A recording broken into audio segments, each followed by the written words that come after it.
You're listening to the ADHD Heroes Podcast, a podcast where we speak with the heroes of the ADHD community, namely educators, mental health professionals, and of course, those with ADHD themselves, to gain insights, tools, and most importantly, inspiration towards succeeding and thriving with ADHD. I'm your host, Rabbi Shmuel Reich, a high school Rebbe and an ADHD coach in private practice. Welcome to the show. Hi there. On this week's episode, I spoke with Natalie Wiseman, a couples counselor who has expertise in treating couples in which one or both spouses has ADHD.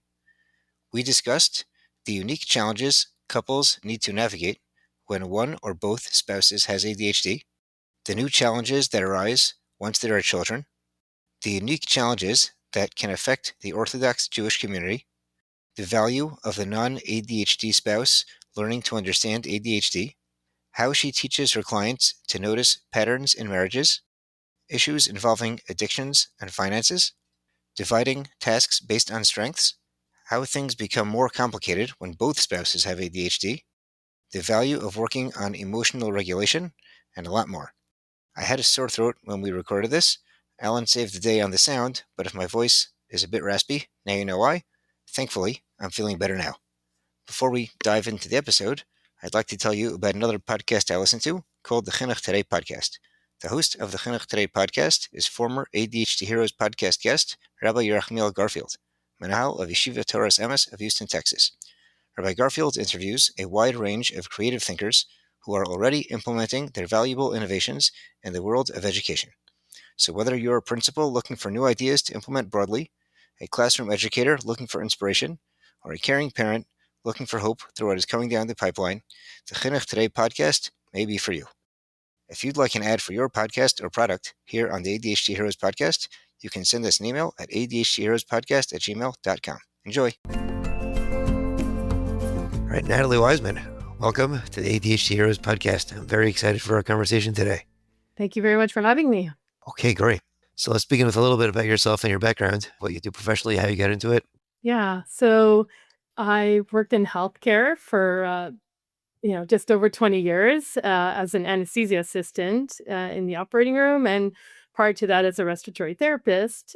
And I was finding that I was talking a lot to patients and getting to know their stories, and I thought, oh, maybe I need to change careers. So when COVID hit and things got a little bit really intense, that's when I thought I'm going to deviate and change paths. And I did my master's in counseling, and that's what I've been doing ever since.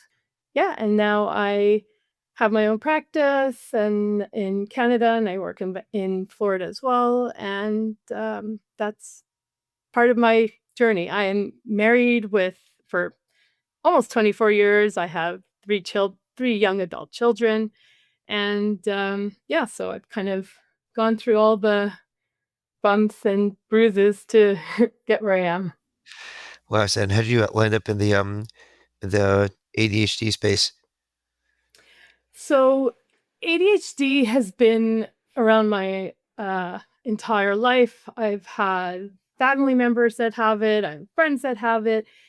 It's been a very big interest because I find that there is a very big gap in counseling people who have ADHD, in knowing how to help them manage in life, and even more specifically with couples, it's an even bigger gap.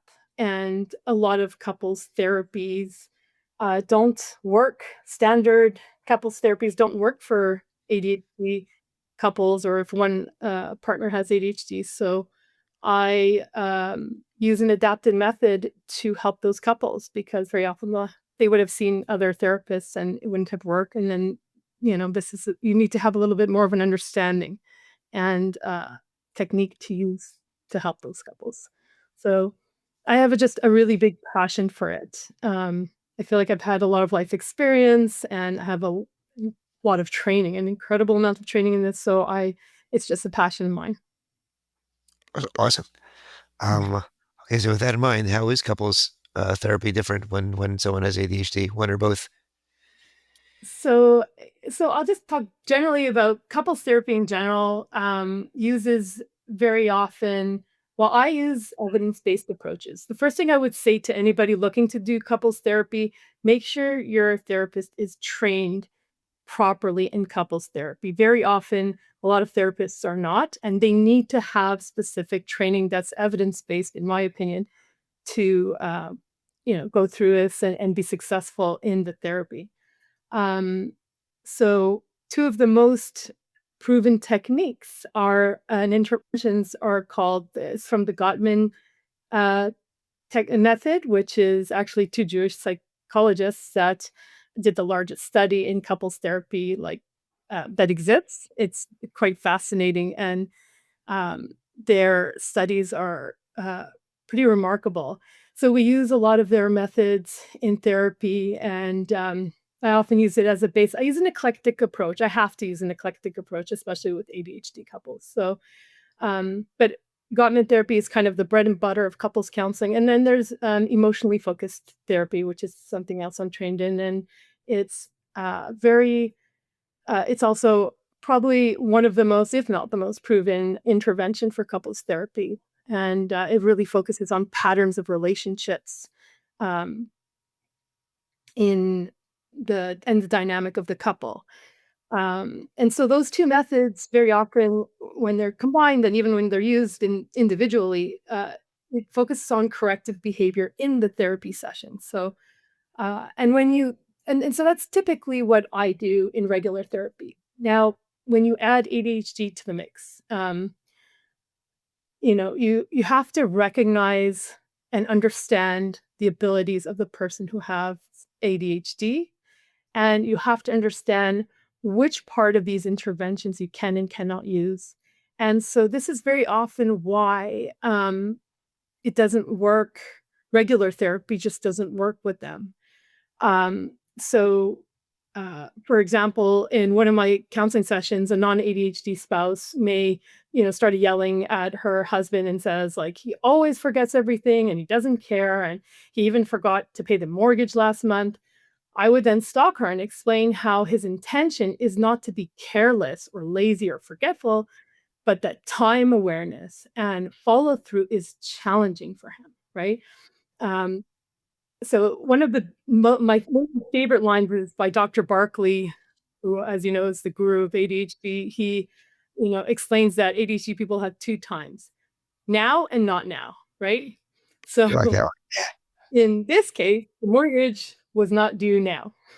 So you didn't do it, right? And so there's it's just so much harder for these people to accomplish certain tasks, right? Whereas a normal, not normal, but a non-ADHD person would just, uh, you know, put a quick reminder or maybe just do it a few minutes after they were asked. Different, very different for someone with ADHD. What are the most common challenges you see, and ongoingly? So, some of the most common challenges in relationships with one partner or both having ADHD is very similar to the challenges individuals have, which is time management, for example, where, you know, the ADHD spouse cannot manage their time well. So they either hyper focus, which I'll explain briefly, where we say that ADHD is actually an attention problem, but as you know, I think I've previously explained in other podcasts that it's not a focusing problem as it is a focusing dysregulation. So sometimes they are not focused, sometimes they focus too intensely on things that they are very passionate or that drives them. So as you can imagine, when you're married and one of the partners, is hyper focusing, say, on work because they have ADHD and they're so driven by finish their project, they're ignoring their family, right? And they're not aware that they're ignoring their family and it's not intentional, but their brain doesn't really almost let them stop. And they need to have, reminders and they need to be prompted. And there has to be some work and behavioral stuff done to help with that, right? Um, so those are two really big ones. And when there is this hyper focusing, often the non ADHD spouse feels lonely or they feel unimportant. And then the ADHD spouse also feels criticized. And underneath all that, there's a lot of like shame and inadequacy and feelings of like, oh my God, I messed up again. Cause most of their life they messed up in some way or another, right? So it's really hard for them. Um, and I'll just say one last quick other challenge that's very common in couples is there's a lot of intense emotions with the partner that has ADHD. So sometimes there's blurting out inappropriate thoughts. So if the wife is being critical, the husband may blurt out and say, you whine about everything I do. And obviously that just continues this negative pattern between them, and we focus a lot about the patterns in relationships. And it's a really negative pattern that just persists in most people's relationships, ADHD or not, but, there's very specific ones that are connected to ADHD. Which of these could have been picked up during the dating process, or what changes from the dating process to marriage, where I guess they didn't pick up on something before, and now it becomes evident once they're married? Right. So in ADHD, people are actually really fun people. They are interesting, they're lively. That's very often what attracts their partner to them. They may be the life of the party, right? That's very often what you hear. So they're loud, they're energetic, and they're easygoing. So some of their more, call it challenging traits, you wouldn't necessarily see right away or early in the relationship. One of the ones that may be very evident is excessive talking, which a lot of ADHD people do. And you wouldn't necessarily see, like I was mentioning before, you wouldn't necessarily see the, you know, the feeling unimportant part because of the hyper focusing, because they're actually hyper focused on their date because it's new and it's exciting and they have the rush of the happy hormones and the neurotransmitters of dopamine and norepinephrine is flowing through their body, so they're very excited and they're very focused and attentive. But then when the novelty wears off, that's when things start to be a little bit more obvious, so their partner may seem less interesting even though they're not, and they likely care very deeply for them. And they're just unaware that their behavior has changed, or that's even affecting their partner, right? Right. So, yeah, so we see that a lot. And what changes once there are children? How does that complicate things? When there's children, the stress level can rise obviously significantly, right? It always does. Like the parenting requires a lot of organization, a lot of planning, which can be difficult for the ADHD partner. And it's not necessarily intentional, right? There's a lot more like fighting, there's a lot more stress. Like the women very often are in charge of, managing the household and managing their time. And, women with ADHD, they often quietly burn out. So, they have more of an inattentive uh, traits of ADHD. So they're more disorganized. They have higher rates of anxiety and depression than men. So very often they're kind of, drowning inside. They keep their emotions to themselves. They're very critical of themselves. And, they overcompensate often, like at their own expense. So when you have children in the mix, it really adds to a lot of the stress. And that's with a woman who has ADHD. If you have a man with ADHD, then, in the relationship, then, they're more impulsive and they're more they show more of the hyperactive traits. So, they are more, quick to anger, or it can be more frustrated with the kids. And so it does add like a lot of different elements to what's happening, right? Um, and the other thing I was gonna say, there's often a genetic component, right? So there's a 50% chance on average that a kid will have ADHD as well, whether they're diagnosed or not. So if you're talking about a parent that has ADHD, likely one or more of the kids have ADHD, or there's a decent chance of that. So, yeah, when you have a parent with ADHD and you have other people in the family unit with ADHD, that just, exponentially creates a lot of chaos. Right. while we're piling on problems, what are the Yeah, unique challenges in the Orthodox world that you find? right. So just actually continues very nicely to what we were just talking about. So it becomes quickly overwhelming, especially if ADHD goes undiagnosed. And, with Orthodox families or larger families, when you're dealing with many children, you're dealing with, you know, uh, kids fighting more when they have they have to do homework. Um, there's so many things to get done in the house when all the kids are home, and you add on the ADHD, and you're trying to make Shabbat dinner. It's just a really not a great situation, right? So, in Orthodox families, first of all, access even to getting diagnosed, to identifying it is more limited in that population. This is also where you'd likely see, the mom be overwhelmed internally, right? Taking on a lot. I personally think Orthodox families, having the spouse recognize the overwhelm feeling of the ADHD wife is a very critical aspect to help emotionally regulate and help the mom, right? So if the husband simply says, let me play with the kids while you're making dinner, that just takes one weight off their shoulders, right? And they don't easily ask for help when they're trying to manage everything and they're disorganized themselves. So, and the last thing I'll say also is that many schools lack support for AD, especially Jewish schools. I know my kids' Jewish schools, like it was very limited, the availability for ADHD and neurodivergent children. And so again, this falls on the parents.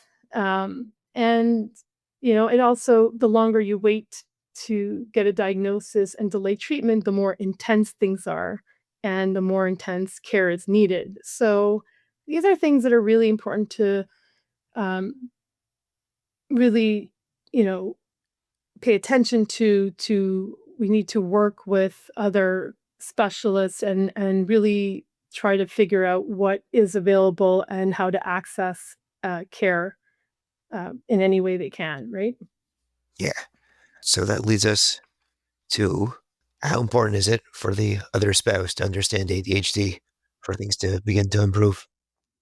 The first step is to understand ADHD, to learn all there is to know about it so that you understand who you're living with, what they're able to do, um, and understand where their challenges are, where their strengths are, and learning the first step also is to make sure you get a proper diagnosis. Like very often, you'll see that a lot of people have not seen a psychiatrist, but they'll just say, "Oh, I think I have ADHD," or my spouse thinks I have ADHD, but it could also be something else. So, getting a proper diagnosis is one of the most important things. And seeking proper help and professionals that know that are properly trained. So, I can't emphasize this enough. A lot of people are not properly trained, especially in couples counseling. And for me, it's a very ethical dilemma, big ethical dilemma. I would never want to uh if I'm counseling couples, I need to know everything there is to know about it so that I'm not breaking up a marriage. I need to make sure I'm properly trained. It's something very serious, and having proper training is critical. And I find a lot of therapists are not properly trained. Um, and so I think that's really, really important. What begins to happen when they start to understand ADHD better? Do they take to that? Meaning the non ADHD spouse? Is that what you found? Yeah, I find that they're more understanding, they have more compassion, right? There's it's not a fast process. It's a slow realization of like, okay, you know what, maybe one day they'll see that they're you know they asked their spouse to take out the garbage, and then their spouse forgets, and instead of getting mad like, "Oh my god, well, maybe they were focused on work," and so suddenly they don't feel as bad maybe repeating it, or maybe they'll say later, "Okay, you know what? This is a reoccurring problem in our marriage. Like, why don't we talk about this and find a way for you to help you remember?" like as a simple example, right? And it does create a different level because there's this idea and feeling of laziness on the ADHD, about the ADHD spouse who can't get things done, right? So they're perceived as lazy, they're perceived as like disorganized, and they can't be reliable. And these are things that are really hard in a marriage, right? And so when the other spouse learns about their actual challenges, and they're different with every person because the criteria is different, right? And the assessment and evaluation is different, then they can work with that, whether it be with medication or finding behavioral things, right? And yeah, so that's what I would, Got it. Where do you go from there once that the education piece is in place? What other interventions have you used or do you use? so I still focus a lot on the cycle in their relationship. And one of the important things to understand, and one of the basis of most couples therapies, is recognizing that very often when couples are in distress, there is a negative pattern of communication going on, and there's a lack of understanding and listening to the other person's perspective. Very often couples come in and they're focused on themselves, and they're like, I can't understand why, my partner basically can't read my mind, or I can't understand why we've been married 10 years. How could they not know to take out the garbage when it's overflowing? And yeah, often it's like, first of all, they can't read your mind. This is ADHD or not. So there's certain elements that we bring out in therapy that are really important to recognize the pattern, pinpoint what is actually happening, right? And then to help correct it in the therapy very often. And this is what we do all the time. It's correcting it in the therapy because couples will often fight the way they do outside the therapy as they will in the therapy. And so we'll see those patterns, we'll point it out to them, and we'll have them, recognize it. And that does include the ADHD traits that do come out, and repeated patterns that, are causing stress in the relationship. What are some less common issues that can come up in ADHD couples? Some of the less common issues, I think one of them is very often, like, we talk about the, ADHD partner, talking quickly, changing subjects very quickly. This could be overwhelming for the other partner. Maybe they're just finishing a long day of work, and then they come home, they see their ADHD partner, and the ADHD partner's like, blah, blah, blah, blah, blah, and they're just, they're going on, and you're like, so that could be overwhelming. And so what happens in cases like this, some of the things that we do is we create these kind of gentle boundaries or soft boundaries where um, the non ADHD person says, listen, honey, I'd love to hear what happened to you today. Um, I need 10 minutes or half an hour to unwind. And then let's talk while I'm, making dinner or cutting up the salad, or whatever it is. Right. So, um, yeah, so that's one of the kind of smaller things that occur quite regularly. Um, and another thing that can happen, though, it has to be also taken a little, gently, because the ADHD person often also has a lot of sensitivity. So if there's rejection, there's a lot of, like, yeah, just kind of like feeling hurt, and feeling like, okay, oh my God, they're telling me, I'm doing something wrong again. So you don't want to be critical. We work on using proper language, which is very important. I like to recommend using a cue that's like funny or silly. So this way, Yes, to remind them again, it's just like it's some cutesy joke. it's a great idea. Anything that puts a positive spin on it is fantastic. It's way better than focusing on the negative. And really, again, focusing on the strengths of your partner is also very important, right? So, um, they are, you know, ADHD individuals are some of the smartest people out there. They're out of the box thinkers. They're creative. They use humor a lot, even too. A lot of the men in particular who have ADHD are funny people. And so, yeah, I think incorporating, I love that idea that you incorporate a lot of humor and, small quirky things that are between you two. Those are things also that you remember and that are special and unique to each relationship, right? Um, so yeah.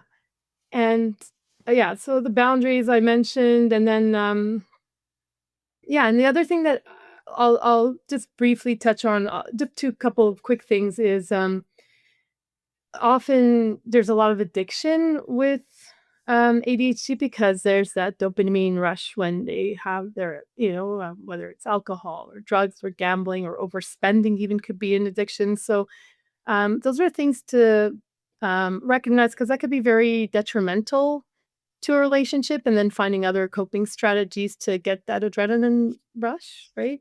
Right.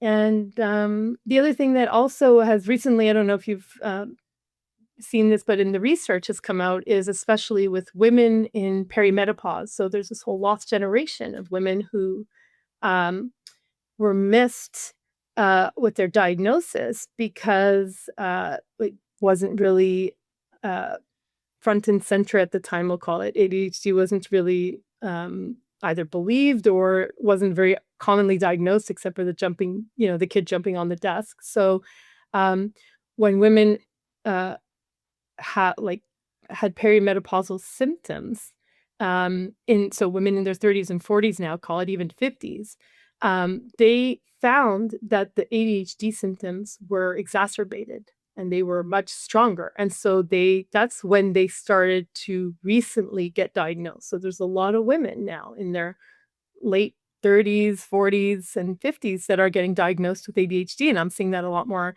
also in therapy. So something to think about, and also recognize that if your partner who is, female, has, ADHD and is going through any sort of part of her cycle, whether it's, her menstruation or after having kids, and she has these hormonal fluctuations or perimenopause, that's something to be a little bit compassionate about and understand that there's this fluctuation that has to be taken into account. All right. So knowledge is power. That's what I'm hearing. Right. Absolutely. Yep. Do you see a lot of challenges relating to finances? Yes, I do. It's one of the top reasons couples do get divorced. Another very surprising statistic is that divorce rates more than double when ADHD is part of the relationship. But that's really about the challenges going unmanaged. When couples get the right tools, the story can look very different.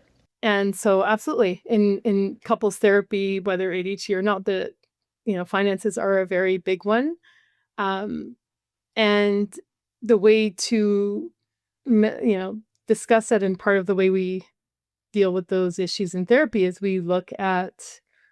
uh, we look at communication. So the Gottmans really talk about how to communicate in a relationship, and I've identified the four horsemen. I don't know if you've heard of this, but they're the four horsemen of the apocalypse. So the four ways not to communicate when you are mad or frustrated, and alternatives to, and antidotes is what they call it, to talk to your partner in a very productive way. And so, even with stressful conversations like finances, um, we talk about it. We first start with the communication skills. So, as long as both partners, and I really start a lot of therapies like this, I need you both 100% committed, or I'm not going to waste your time and your money. Like, I need to see you're both going to put in the work. So, if you put in the work, you work on your communication, you work on your behaviors, any problem, including the financial problem, can be properly discussed and properly addressed, right? But it's all dependent on the couple. What are the most common financial issues you see besides overspending, like you mentioned before? Yeah, overspending is an easy one because, again, the ADHD person just, they want that adrenaline rush, right? Right. Um, so other spending issues, you mean in ADHD marriages? Is that the Yeah. question? Yeah. Or Yeah. So yeah, it's just impulsive spending, right? So Right. you you go out and maybe the ADHD husband's like, out with the kids, and he's like, "Oh, that looks really fun. Look at that cool remote control car. Let's just buy it." And they buy it, or there's a lot of it's impulse buying. So it's financial issues are a little bit like that. It's not sort of like just buying a house. It's a bigger, obviously, situation, but it's more impulse spending is, buying things that are not necessary that add to the financial stresses of relationships and families. And again, it's more for the adrenaline rush than anything else. And the consequences are not in the right now. So the buying is in the right now. So everything gets kind of pushed aside I with, get it. the consequences of that. Right. You mentioned forgetting to pay bills also. They call that Yes. the ADHD Yes. tax. That's the name they call it, right? Yeah. Yeah, right. I like that. Yeah, the ADHD tax. That's really funny. Yeah, they forget to pay bills or so that's another thing I'll just quickly mention. So, say finances have to be managed, you have to pay your kids tuition, you have to, you pay your mortgage, your credit cards, and so on.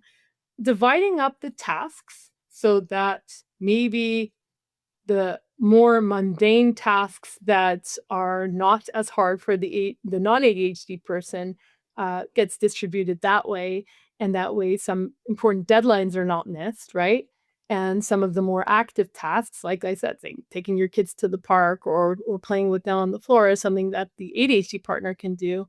Then that's something that would be a better way potentially or a possible solution to focus on. But if there's a lot of different financial things and, the non-ADHD partner feels overwhelmed, which often they do because they take on the load of the ADHD partner because they don't trust them. They don't trust that they're going to do things in time. They don't always know if they're going to do it. They don't know if if you tell them to pick up your kid from school, if they're going to actually remember to do it. Not that they don't want to, obviously, they just forget, right? So there has to be a structure, there has to be a plan on how to do it, and it's hard for the non-ADHD spouse, they take on a lot, they're often, like, overwhelmed, and they feel like they're stuck, like, there's no way to work around it, but there are things that can be done and things to help address those issues. What are some more examples of that? Things they can do besides dividing the tasks according to strengths, which is really good. Um, Yeah. what are some other ones? Um, so so dividing the tasks according to strengths. Some of the other things they could do is, well, they can help. They can set alarms. They can organize their schedules. Can have verbal cues or reminders. You can put sticky notes on things. You can. It's not going to be perfect, right? But Nothing's they can perfect. find a way. No, Yeah. but they can find a way to try to, if it's important enough to their partner, that they can make get it done. So another thing that we also do is say it's a bit of a longer, more mundane task that's really hard for an ADHD person to get motivated to do. You could say, let's break this up in parts. Like, say there's a room in the house that's totally a disaster and it has to get organized, right? So the ADHD person, already that thought is like, oh, I want out, Terrifying. right? Yeah, terrifying. Terrifying. Yeah. Exactly. So it's like, okay, how about let's work on it with a fun music in the background or something, and we'll do it for an hour once, like on Sunday morning. And that'll be part of our routine and our schedule. And I'll remind you and we'll do it together, right? So there's ways to kind of break things down into smaller parts that also work. But we really have to talk to the individual. This is all very, very individual. I'm giving you just examples here, but it's very individual to the challenges the ADHD person has, as well as the needs of the non-ADHD person, right? Right. Yeah. I always say in coaching that I never have the same, schedule or planner system for any two clients. Just Yes, never happens. that's Everybody, exactly it. needs a very tailor made. Right. And then, I'll just get as like on a slightly different subject. I was going to say also, look, what also happens is the non-ADHD spouse, they very often they take on a lot, and they feel like they're also parenting. They become one of the patterns that you're seeing also it's another parenting dynamic and a parenting pattern with the non-ADHD uh, the spouse and the ADHD spouse, because it's like they're not reliable, right? So now it's like one more thing to do. Like, let me parent them and remind them. And that's a real turnoff in relationships, right? You don't want to parent your spouse.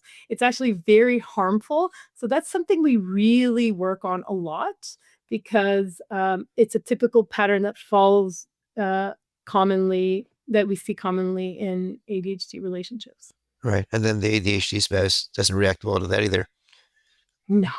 The Right. ADHD spouse actually gets very resentful and they again feel more inadequate. It continues that vicious cycle of um, not being able to do anything properly. Right. Um, what happens when, how does this change when both spouses have ADHD? So simply said, the problems aren't doubled, it becomes like exponentially harder. Like quite a lot harder. So there's many factors that contribute if both partners have ADHD. So as you can imagine, you've got now two separate people and individuals that have likely that have a family or don't have a family, that have challenges. Some are going to be overlapping and some are not going to be overlapping. And so it just becomes harder. Organization becomes harder. Getting things done that are mundane and boring becomes harder. Um, Controlling emotions can easily get out of control, right? So there has to be, again, one of the most key important principles is really having the knowledge and understanding of what is involved with someone's when someone has ADHD, understanding their capabilities, understanding their struggles, understanding, where they are, what they're good at, and really playing on those strengths. So yeah, it becomes harder. And the other thing I was going to say in this particular situation, um, I see this a lot in therapy. 80% of adults with ADHD are actually undiagnosed, right? When I'm talking a bit about that lost 80%? generation, about 80% was Whoa. recent statistics I saw. They're undiagnosed. So, and I see it. I see it very often. I'll do regular quote unquote couples counseling when they don't identify that they have an ADHD diagnosis. And I'm like, oh, this person looks like they have a lot of the traits here, right? So I'll very frequently identify it, and I'll very often say you should go see a psychiatrist and get an evaluation because you have some characteristics that are, in line with it. And there is anxiety and you can see things like that, but that could be also just either comorbid, um, like another um, trait that happens when you have ADHD. So it could be masking the actual ADHD. So it's really important to get the diagnosis. Um, a lot of adults, and I've had a lot of resistance, I'll be honest with you. Like a lot of adults are very resistant to go see a psychiatrist or a doctor to be diagnosed. A lot of older adults in their 40s and 50s are like, I've lived my life this whole time. I'm fine. There's a bit of resistance until often their marriage is either falling apart or they're seeing really big problems.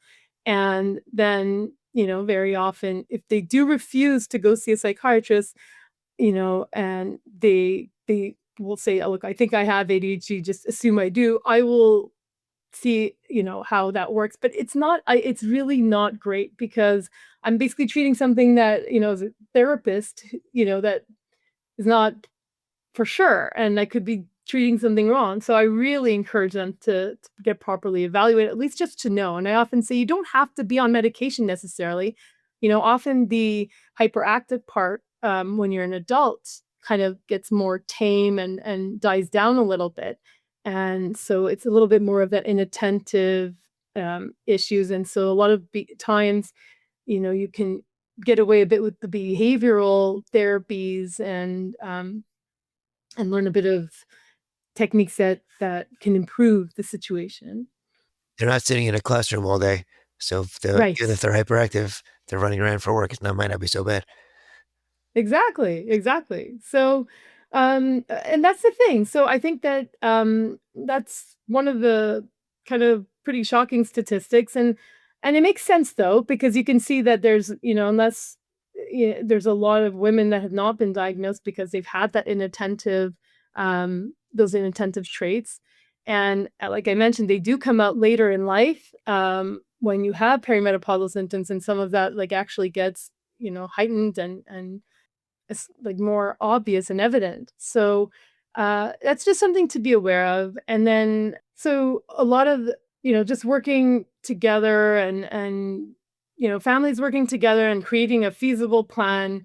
I know we're talking about both couples or both partners having ADHD. So yeah, working together, creating a feasible plan and a personalized plan for the individual couple that works is something that I would really focus on. And I also would focus on a lot of emotional regulation frequently because these are pretty fiery people often. So you you want to be able to kind of make them recognize how they're coming into the relationship, how they act with each other, and how their partner like precedes them, right? Right.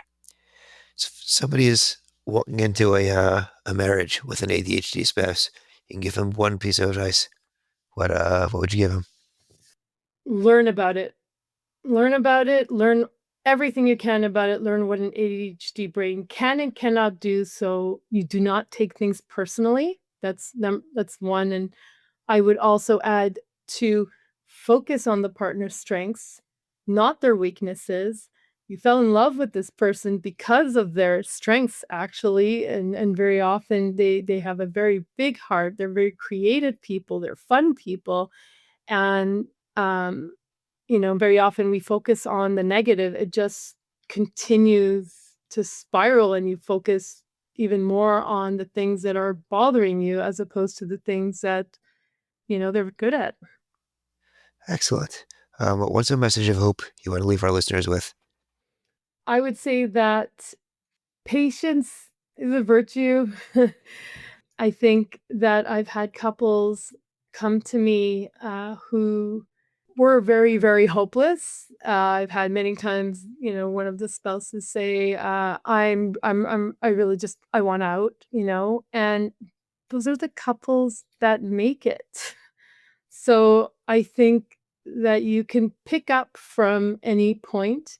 The key is that both of you put in the work. Very often people will come to couples therapy and think just because they're there, there's some magic wand that gets waved and everything is cured. And I very often remind them, nothing like that. You have to both put in the work because you'll see that, it's those one of the partners very frequently just want to do therapy and they push the other one to go or they encourage them to go. But I really check in with both to make sure that they're on board because it does take two people. If one person's making an effort and the other one's not, it's not going to work. It's just not going to work. You can't hold a marriage or a relationship with one person doing all the work. So, but I would say that the hopeful message is that any marriage can be saved. Don't come too late. The average couple comes 7 years too late to couples therapy. 7 years too late. It's really late. I say start early, start even before you get married.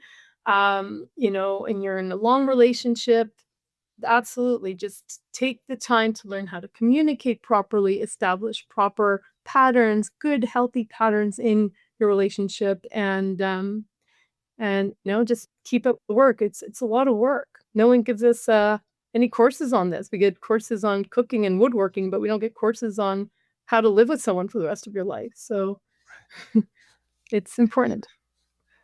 Excellent. Is there anything else you wanted to mention today?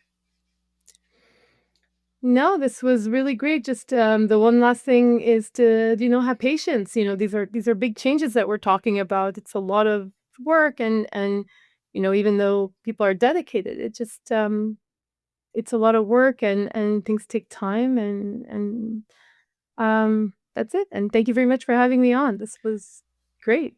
Pleasure. It's really fantastic. How can people get in touch with you if they want more of this? Okay, yeah, sure. I work again out of Vancouver, Canada, and Florida, Miami, Florida. So you can get in touch with me. My website is therapycures.com. And so you can get in touch with me there, or Natalie at lancerhealth.com or Natalie at therapycures.com. Okay, excellent. We'll put those in the show notes. Okay, Natalie, this is amazing. Thanks so much.